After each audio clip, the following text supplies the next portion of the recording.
jërë ngeen jëf ci ànd beeg seen mbiri AVS TV ñu doxantu ba ca dëkk bu sell bee di Touba mbir mu doy waar ba nga xam ne nag ma ngi fay am jamono jii ñuy àddu ngeen di teewlu ci tàng bi muy jàmmaarloo bi nga xam ne way takk der ñu ngi koy amal ak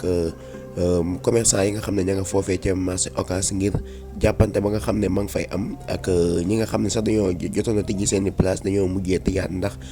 li ko waral mooy lacrymogène yi nga xam ne ñii di gendarmerie yi daal dinañ ko fas sànni ay lacrymogène yu takku ba ñi nga xam ne ñoo jotoon tijji seen place dañoo mujjee tëjaat ndax mu ñu ñoo nooy joojule xeet loolu nag li ko waral muy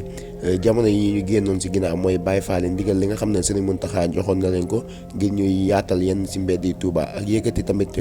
ñi nga xam ne ñoo lal ci kaw tali bi foofee ca marché Ocass ñoom nag dañoo commencé waat di fa lal ba doon jàppante sax seen biir ñii di gendarmerie nag ñëw di leen arrangé ñu wëlbatiku di jàppante ñii di way takk deri bañ